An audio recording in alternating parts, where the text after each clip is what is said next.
I have no idea if this is interesting to anyone besides myself. I guess we'll see in 24 hours when this gets a whopping 14 views or whatever. You ever have that feeling where there's like this word you're trying to recall and you just can't? It's like at the tip of your tongue and it's like an itch on your brain, or a song you're trying to recall the name of or the lyrics, and then you finally do, and it's so satisfying. I had a similar feeling while watching Black Panther Wakanda Forever because, by the way, we're going to kind of dive into spoilers a little bit with this, so if you haven't seen the movie yet, don't watch this. I know that most of you have, but I saw a comment just the other day from someone who said they hadn't seen Wakanda Forever yet, so if you haven't seen it, don't watch this video. Anyway, while watching the film, I had this like sneaking suspicion that there would be like a romance between Namor and Shuri. It just felt like the writing was on the wall, and it never happened, but it felt like it was there. It felt like there was something like that bubbling under the surface, and it just never came to fruition. They were just platonic frenzies or frenemies, whatever, and it just never blossomed. Well, there's an article here from The Direct that basically details some information about why some of us might have felt that way. It was there. It just apparently was never shot, but it was in the script. Shuri's deleted romance plot revealed by Black Panther 2 script. If you want to read this yourself without my commentary and input and nonsense, there's a link in the description below. Black Panther Wakanda Forever script included multiple scenes where Shuri and Namor displayed romantic interest in one another. It's right there, baby. The sequel to 2018's Black Panther featured Letitia Wright's Shuri picking up the mantle of the Black Panther while also serving as the MCU debut for Tenoch Huerta as Namor. I apologize if I said his name incorrectly. Those two characters spent a decent amount of time on screen together during the film's runtime. Their scenes together ranged from Namor giving a tour of Talokan to an epic one-on-one showdown during the movie's climax. However, it seems as though it was originally intended for the two to discreetly show some romance toward each other at different points in the film. It's like, when I read that this morning, I'm like, I knew it!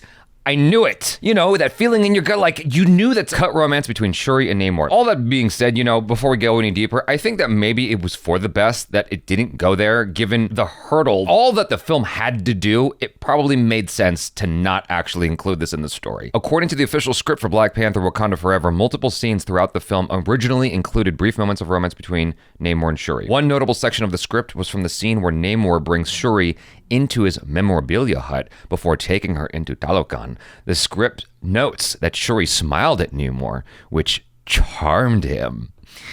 Oh gosh. Shuri notices a bluish tinted plant that looks like the Weber Azul growing out of the pool. Namor nudges her toward Namor. Shuri smiles, charming him. You are safe here, princess. I will not allow any harm to befall you while you are in my custody.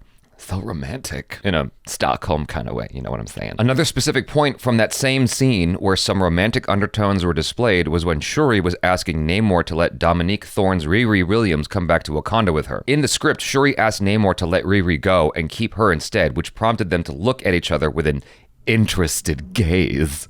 It's a lot of subtle looks, a lot of longing. Oh my God, what if that was in the movie? Just like these long, and then you have it's underscored by this like very romantic, sappy music. I'd have loved it. Make the movie 3 hours long. Namor eyes Shuri, their gaze interested. Another instance between the characters occurred when Namor actually took Shuri down into the city where his people live.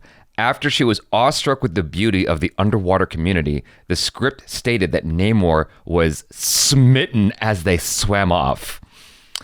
Oh, goodness. Shuri looks at Namor, who is deeply moved. Namor, would you still like to see the garden?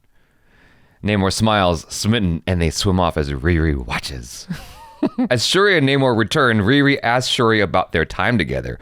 Riri said to her, "It looked like you guys were floating off on a date," which prompted Shuri to give her a look. It is I'm so extra right now. It is important that these scenes were apparently never filmed, according to production designer who said via Twitter that there was curiosity between them, never any scenes that would qualify as physical intimacy. Why didn't Wakanda Forever include a love story? Many fans have previously stated that there seemed to be some sort of deeper connection between Shuri and Namor in Black Panther Wakanda Forever. However, the script now proves that at one point it was supposed to be more present than it actually was in the final cut. Wakanda Forever ultimately was a love letter to Chadwick Boseman, as a major part of the film revolved around the characters grieving the death of T'Challa. This undoubtedly brought a lot of emotional heaviness to many parts of the movie, and director Ryan Coogler may have thought that incorporating a love story into the plot would have been too much. But all that stuff about alluding to other movies and spin-offs and sequels and all that stuff, that's okay. Keep all that. Not the love story. story. Love story. Too muchy. It is also possible that Marvel Studios is saving Namor and or Shuri to be romantically involved with other characters. Many fans have expressed interest in Namor being with Sue Storm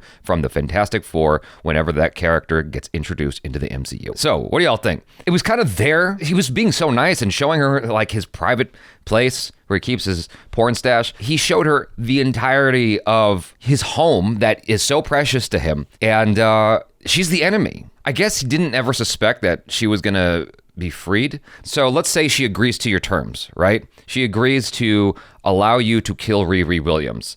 And there you go. Go ahead, have her. Have the scientist girl. You can kill her. Can I go home now? Cool, excellent. He still showed her the entirety of his home, where it's at, etc. Presumably she could figure it out at some point. She's pretty smart, right? With that in mind, you've still exposed yourself. You've still made yourself vulnerable. She doesn't necessarily have to agree. I don't remember what the terms are that he laid out. I remember the whole thing around the scientist being the most crucial element. Like, you have to let us kill her because, etc. You know, if that is taken care of, you can go, you can live, you can do whatever you want. I don't remember if her agreeing to join forces with him was an ultimatum in whether or not she can leave. Maybe it was, and I just don't recall. I only watched the movie twice. What I'm trying to drive at in a long-winded kind of way is that he showed her everything, and it's like, why would you do that if you weren't interested? But, you know, he was trying to make frenzies. He was trying to, you know, do the whole politics game. I guess that's part of it. I don't know.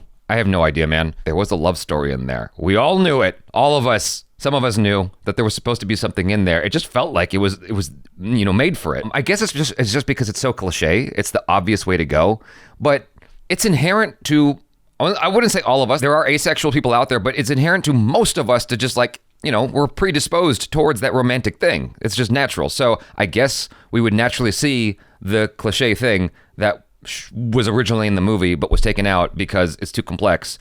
There's no room for romance and alluding to subsequent chapters. I mean, romance and being a love letter to Chadwick Boseman. Is it too soon to make that joke? What I'm saying is, I agree that like the most important thing about this movie was a love letter to Chadwick Boseman and letting that, you know, like, and basically it's a bridge into the next part of the story, but it's like I felt like we needed this movie in order to move forward because we were dealing with trauma or loss, rather, grieving, right? That's what this film is about, is grieving. And I thought it was fantastic. I would have rather had something with this love story thing and taken out the alluding to other films, other installments, other stuff in the MCU. That would have been much better to me. It's still part of the self-contained story of Wakanda Forever at that point. It's not like leading you into the next thing so much. The only part that didn't bother me at all in terms of leading into other chapters in the MCU was the post-credit scene with little T'Challa, adorable little kid. That was the only part where I'm like, that makes sense. I get that. But everything else, I'm like, yeah, that didn't need to be in the movie, did it? And perhaps it was for the best that the love story,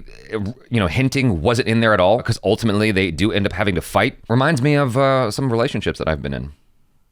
You know, you just show them your home, your porn stash, then you have to try to kill each other. You guys, thanks so much for hanging out. Hopefully you enjoyed some of this nonsensical diving into what would have been. Hopefully you enjoyed it. And if you want to read the article, there's a link in the description below. I'm Jabby Kaway. Peace out.